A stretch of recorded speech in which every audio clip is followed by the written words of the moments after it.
So recently, the Minister of Education and Youth, the Honourable Favour Williams, who's sitting right here, announced that CCTV cameras will be installed at the entrances of primary schools. She's joining us this morning with an update on this initiative just ahead of our back-to-school season. Minister, good morning. Morning, ma'am. Good morning. Have you. Welcome. Thank you for having me. Okay, so high level, where are we? Okay, so we did a survey of our schools. You know that we have 1,010 public schools all over Jamaica. Of that, 651 schools responded, and it told us that 154 schools have installed CCTV. So we're still a little ways there from getting all schools on the system. So hold on, you sent out to 1,000 odd schools and only 600 and something responded? 51, yeah. So we have to get from the others. No, 300 and whatnot. Because it would be in their, well, it's in the nation's best interest, but it's in their best interest. Okay. Right. So what we do know right now is that there are 1,955 cameras installed at 154 schools. And so that tells us we have a significant gap that we would have to take care of in terms of the costing. It would be about $1.5 billion, $1.5 billion to have schools with a minimum of 16 cameras at our primary schools and about 40 cameras at each of our high schools, and to have those cameras connected to the Jamaica ICE system, which is going to be easier for us given the very, very significant connectivity program that we have underway in our schools right now. Yeah, Minister, the schools that have cameras, it would have been the school's cost, and the rest of the schools that you want to put cameras in, it's going to be your cost? When I say your cost, the ministry's cost? Or well, no, the ministry has been spending to put cameras in school, but it's been, not as accelerated as we would like. But given where we are now, we have to speed that up. And it's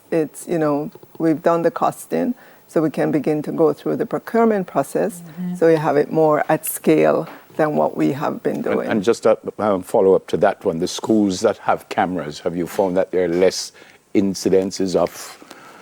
Incidents? of violence and stuff like that? Or we haven't done the analysis that way yet, but given the investment that we're thinking of doing, it's going to be incumbent on us to demonstrate that in schools with cameras, you have less of a situation. But even if you don't, you have the evidence, right? The camera will provide some evidence to you as to what has happened. It will also, we're hoping, act as a deterrent for these issues in our schools. Although our criminals, I dare say, are very brazen. So, but yes, it should help in that. So what are we looking now at in terms of a readjusted timeline based on where we are with the update that you just gave? All right, so based on where we are, for this fiscal year that we're in, there were some schools already programmed, about 15 schools, and we are about halfway there in terms of the schools that would have been outfitted. For the next financial year, now we have to build that program for a much larger program. The financial year runs calendar year? No. When is it? It runs from April 1 to March 31st. Gotcha. Okay, so how big? The JTA president at the recent installment, he says many schools are open and vulnerable to outside invasion due to the lack of secure perimeter fences and walls. How big an issue do you think we're facing heading into the school year, security and safety of our kids? In terms of security and safety, I would say when I look back at the past school year, we're probably expecting the same. We have taken efforts to put more perimeter fences around additional schools, but again, like the CCTV camera, that's going to be a significant project as well. We have 1,010 schools across Jamaica, and not all of them are vulnerable, so we will prioritize the ones that are in areas in which already community members are just walking through with a cutlass or whatever. We have those situations. So we'll prioritize those schools. Fencing takes a little bit longer because you have to get a surveyor to go out and do a proper survey of the boundaries.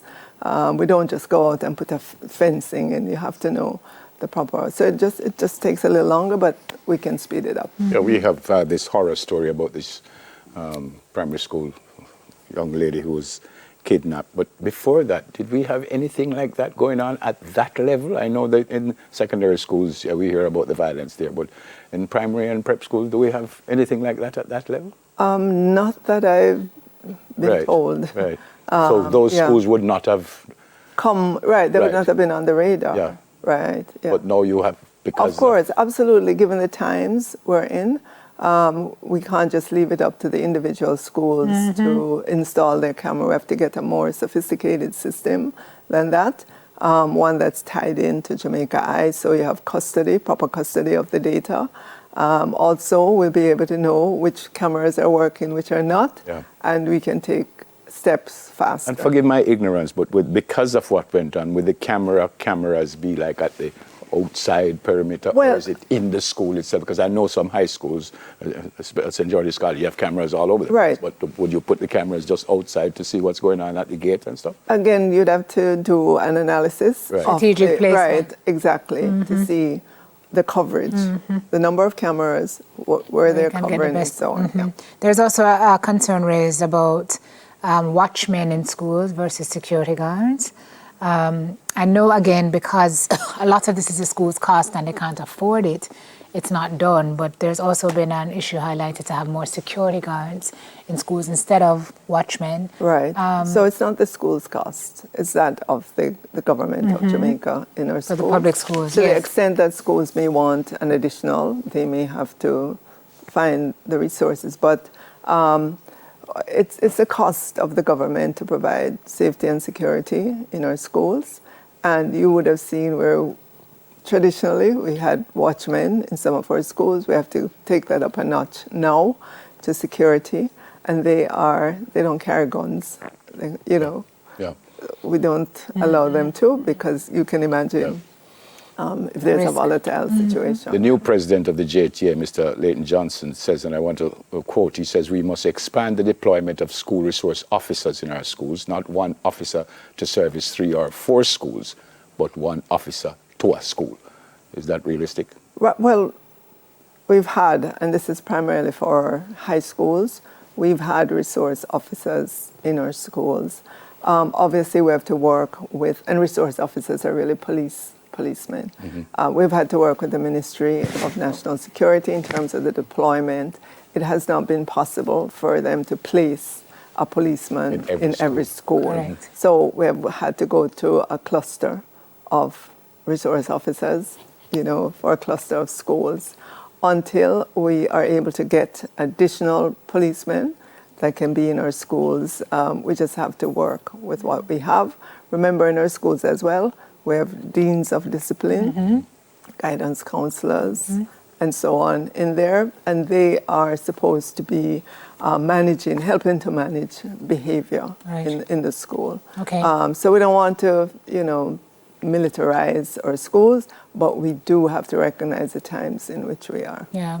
All right. So security and safety, pretty much covered. How are the other areas looking as we head into back to school? I think we're in a much better place heading into this school year than we were last. If we look at how early we were able to procure textbooks, the work we've done with desks and chairs, in terms of teachers in the classrooms as well, we're expecting more teachers to be in our classrooms. We've got a good flow of new teachers into the system. We still have our agreement with Cuba for teachers, and we have more of them this year than we did last year. If you look at the infrastructure work at schools, while there are many, many schools that still need infrastructure work, but I know that we have quickened our steps over coming into the school year in terms of critical maintenance at our schools. The president also said that because of the lack of specialist teachers, they might have to drop subjects. Is that realistic also? Or? Well, the students that are coming out of our teachers' colleges, they're all specialist teachers. Okay. But we may not have enough math teachers, for example. We may not have enough of critical areas, TVET, especially for technical high schools. Or schools, right? Right. So that's good because we're bringing VTDI online as a public educational institution. We will be helping to expand their capacity to deliver more TVET teachers, short term, medium term, and so on. So that's where we are. Yep. Lots of work. Yep. Thanks for coming on. Appreciate the update, Minister. All the best. All right, the Honourable Minister of Education and Youth, Favour Williams. All right, when we come back, we will be talking about inflation and the labour market with Senior Deputy Governor of the Bank of Jamaica, Dr. Wayne Robinson. Sim will have that one. Stay with us, please. Soon come.